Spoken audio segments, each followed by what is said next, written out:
জঙ্গল, চারদিক ঘুটঘুটে অন্ধকার। অন্ধকারে চারদিক নীরব, দেখতে ভয়ঙ্কর কিন্তু শান্ত। চারদিকে কোনো শব্দ নেই, পাখির কিচিরমিচিরও নেই। একটা উঁচু ঢিবি, ঢিবির নিচ থেকে ভয়ঙ্কর একটা শব্দ ভেসে আসছিল। পারবি না, আমাকে আটকে রাখতে পারবি না। যে করেই হোক আমি এই ঢিবি থেকে বের হয়ে আসব। আর আমি যখন বের হব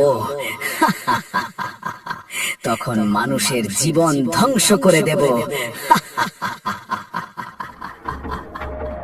তুই যতই চেষ্টা করিস না কেন, আমি তোকে এখান থেকে বের হতে দেব না। আমি আমার জীবন দিয়ে চেষ্টা করব, তবু তোকে কারোর ক্ষতি করতে দেব না। নাগিন, তুই যতই চেষ্টা করিস না কেন, তুই আমাকে আটকাতে পারবি না। আমি আসবই, বাইরে আমি আসবই। চুপ, একদম চুপ। আমি থাকতে তোকে কখনো বাইরে আসতে দেব না।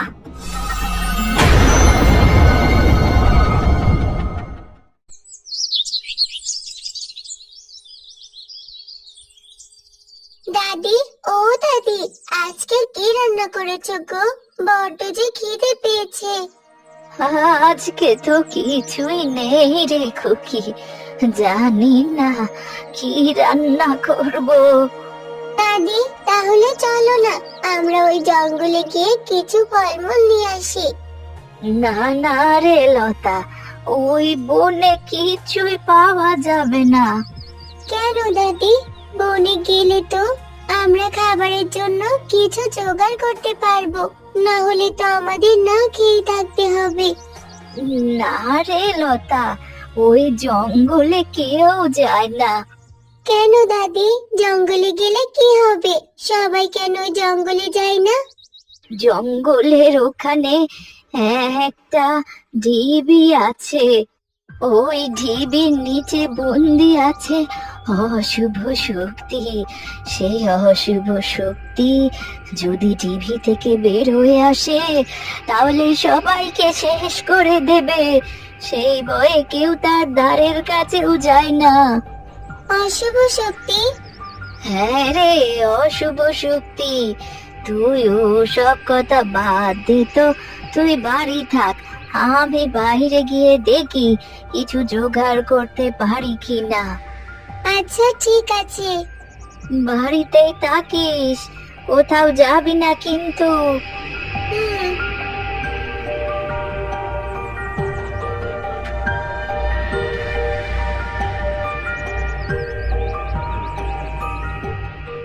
ওই জঙ্গলে কি আছে সেটা আমাকে জানতেই হবে। যতদিন দাদিকে ওইখানে যেতে বলি, দাদি সাথে সাথেই না করে দেয়। আজকালকার দিনে এসব আবার কেউ মানে নাকি? ধর।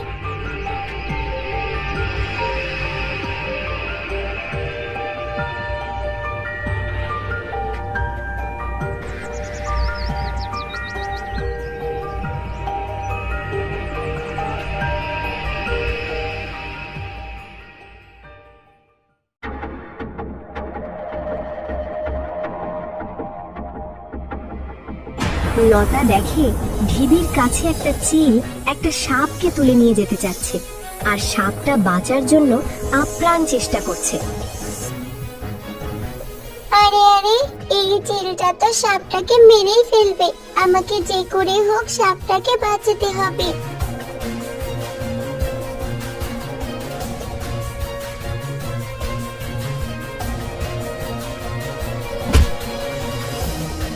এই যা যা, সাপটাকে ছাড়, যা যা এখান থেকে।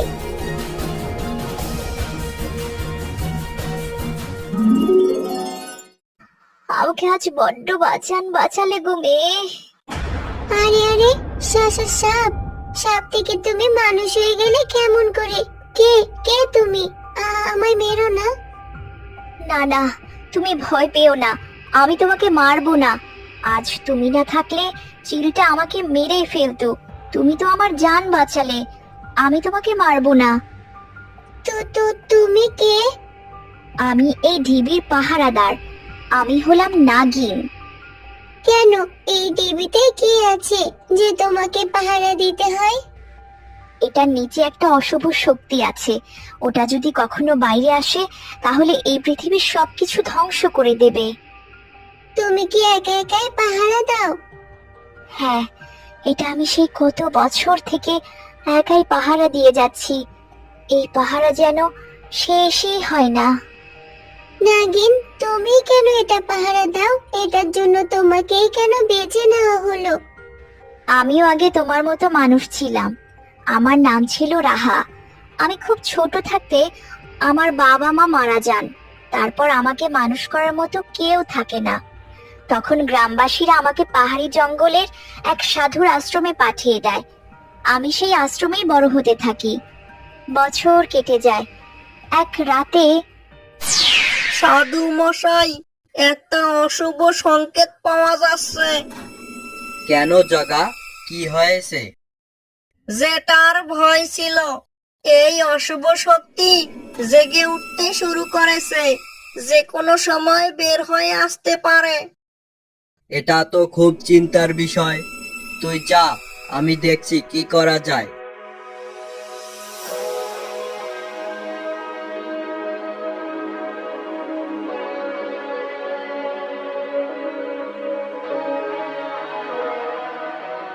কি হয়েছে বাবা? আপনাকে খুব চিন্তিত দেখা যাচ্ছে। হ্যাঁ রে রাহা, একটা অশুভ শক্তিকে আটকাতে হবে।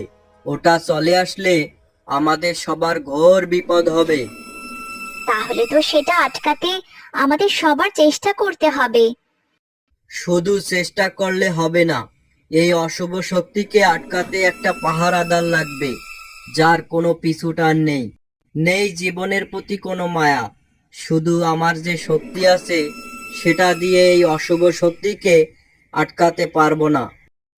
সাধু বাবা, আমি আপনাকে সাহায্য করতে চাই। আমার তো কেউ নেই, তাছাড়া আমার কোনো বাধাও নেই। না রে মা, তোকে আমি আমার মেয়ের মতো করে মানুষ করেছি। এই কঠিন পাহারায় আমি তোকে দিতে পারবো না। বাবা, আমি আপনার কোনো কাজে আসতে পারলে আমি নিজেকে সৌভাগ্যবতী মনে করব। না রে মা, এটা যেমন তেমন পাহারা না, এটা 100 বছরের পাহারা। এটা 100 বছর ধরে পাহারা দিতে হবে, নিজের জীবনের ঝুঁকি আছে।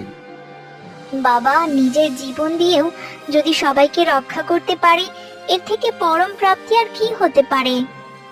ঠিক আছে রে মা, তুই যখন এত করে বলছিস তাহলে চল।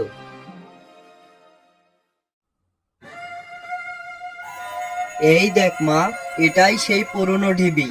এই ঢিবির নিচে বন্দি আছে এক ভয়ঙ্কর অশুভ শক্তি, যে শক্তি জেগে উঠলে শুধু গ্রাম নয়, পুরো অঞ্চল ধ্বংস হয়ে যাবে।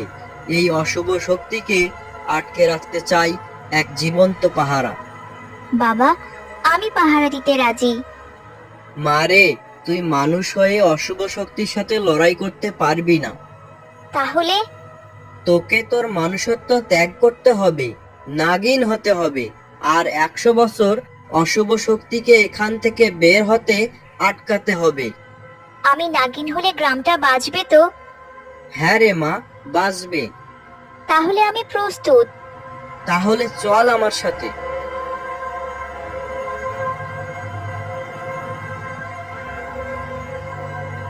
সাধু আর নগিন পূর্ণিমার আলোয় জঙ্গলের গভীরে যায়। 7টি সাপের মাঝখানে সাধু একটি বৃত্ত আঁকে।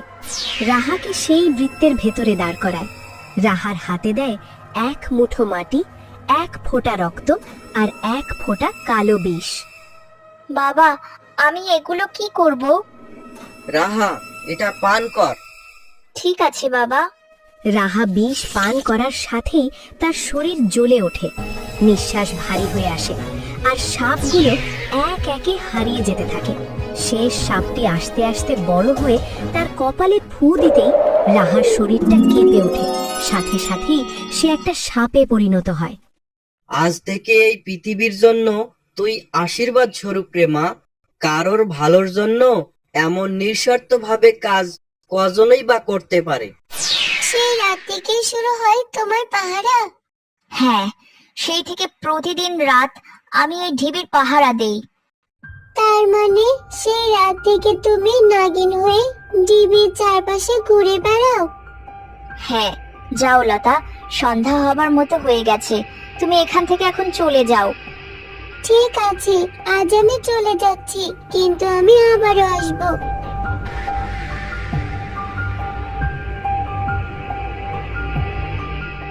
অনেক দিন পর কারোর সাথে এমন মন খুলে কথা বলে অনেক ভালো লাগলো।